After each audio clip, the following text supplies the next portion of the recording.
This is George. He lived in the zoo. He was a good little monkey, but he was very curious. He wanted to find out what was going on outside the zoo. One day, when the keeper was not paying attention, George got hold of the key for the cage. When the keeper discovered what had happened, it was too late. George was gone. Where was George? They looked for him everywhere, but they could not find him. George was hiding in the hay of his friend, the elephant.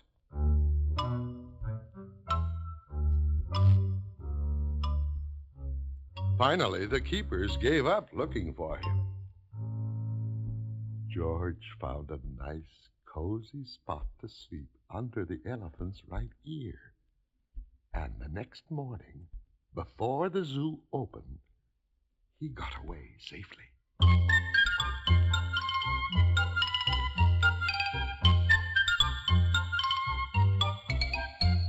Once in the street, George felt a little scared. What should he do in the big city? Maybe he could find his friend, the man with the yellow hat, who had brought him over from Africa a long time ago. Only George did not know where he lived. There was a bus stopping at the corner. George had never ridden on one.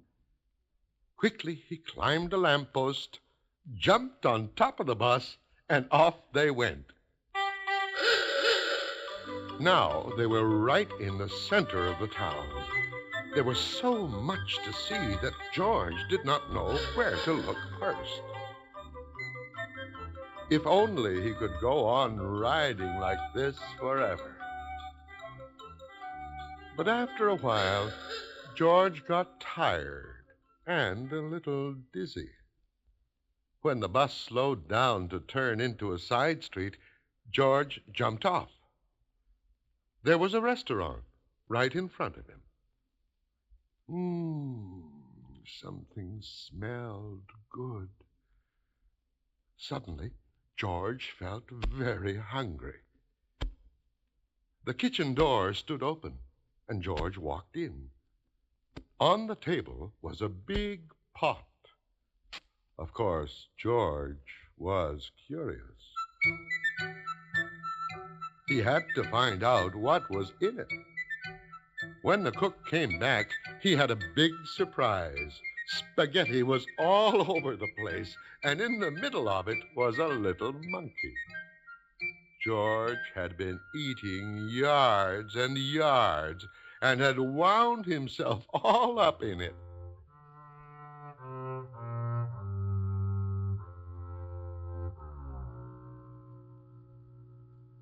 The cook was a kind man and did not scold much.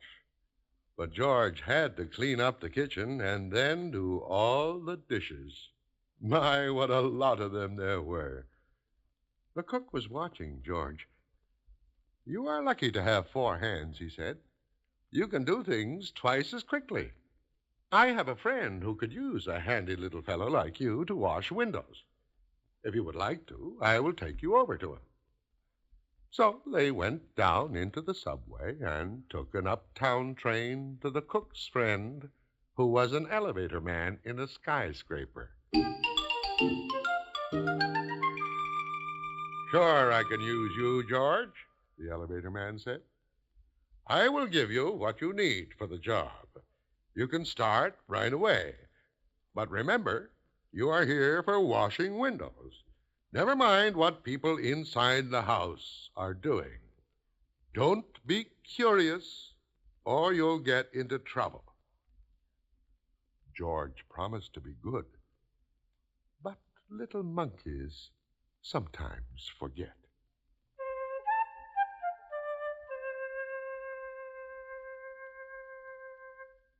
George was ready to start. My, how many windows there were. But George got ahead quickly. since he worked with all four hands. He jumped from window to window, just as he had once jumped from tree to tree in the African jungle. For a while, George stuck to his work and did not pay any attention to the people inside. Of course, he was curious, but he remembered his promise.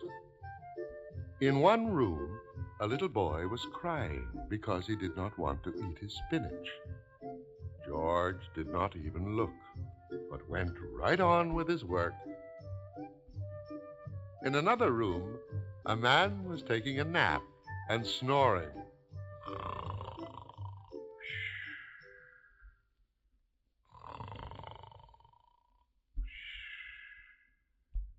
George was sorry it was not his friend, the man with the yellow hat. He listened to the funny noise for a while, then went on working.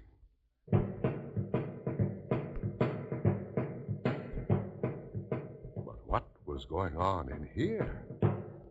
George stopped working and pressed his nose against the window.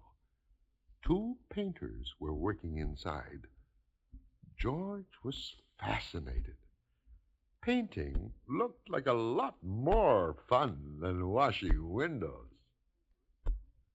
The painters were getting ready to go out for lunch.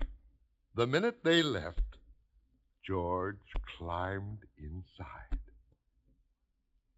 What wonderful paints and brushes they had.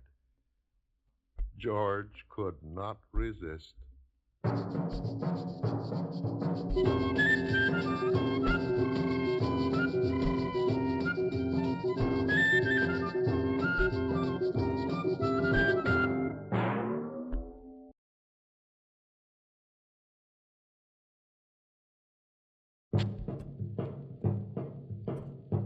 An hour later, the painters came back. They opened the door and stood there with their mouths wide open.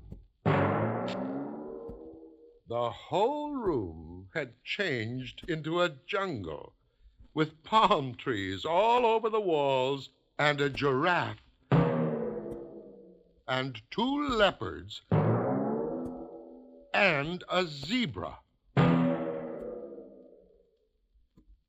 And a little monkey was busy painting himself on one of the trees.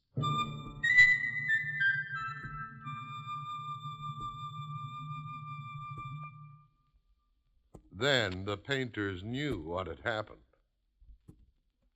Luckily, George was close to a door. He ran out as fast as he could. After him ran the two painters. Then the elevator man. And then the woman who lived in the place. "Oh, my lovely room, my lovely room," cried the woman. "Don't let him get away." George headed for the fire escape. George reached the end of the fire escape. The others had not caught up with him yet. Here was his chance.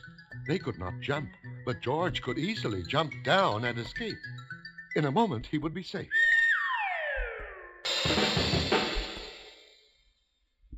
Poor little George. He had forgotten that the pavement was hard as stone, not like the soft grass of the jungle. Too bad. The fall broke his leg, and an ambulance came to take George to the hospital. "He got what he deserved," said the woman. "Making my apartment into a jungle, indeed." "I told him he would get into trouble," the elevator man added. "He was too curious." George had to lie in bed with his leg high up in a plaster cast. He was very unhappy.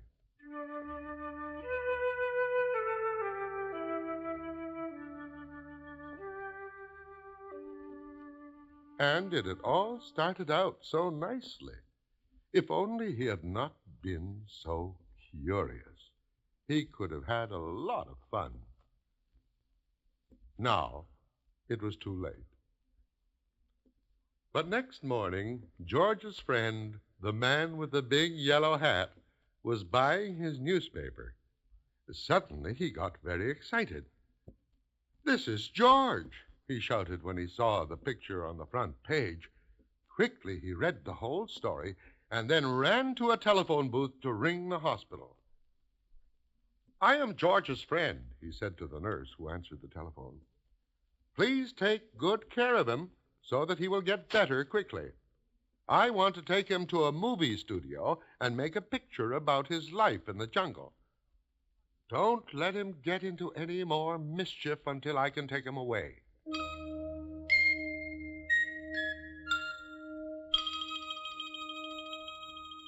Finally, the day came when George could walk again. "Your friend is going to take you away this morning," said the nurse. "Just wait right here for him, and don't touch anything." As soon as George was alone, he looked around at all the strange hospital things. "I wonder what is in that big bottle," he thought. George was very curious. It smelled funny. Suddenly, his head began to turn. Then he felt as if he were flying. Then rings and stars danced before his eyes. Then everything went dark. And this is how the man with the yellow hat found George when he came to call for him. They picked him up and shook him, but they could not wake him up. He was so fast asleep that finally they had to put him under the shower.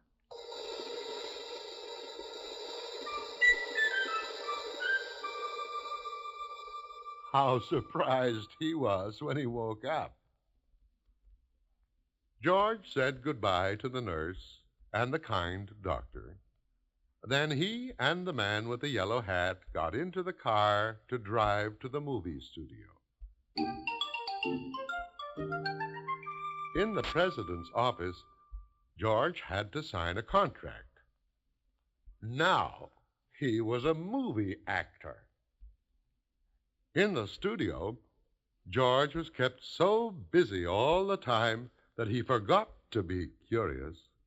He liked the jungle they made for him and played happily there. And when the picture was finally finished, George invited all his friends to see it. The doctor and the nurse and the ambulance driver and the man from the newsstand and the woman and the elevator man and the two painters and the cook and the reporter and all the keepers of the zoo. Now the lights went out and the picture started. "This is George," the voice began. "He lived in the jungle. He was a good little monkey. He had only one fault. He was too curious."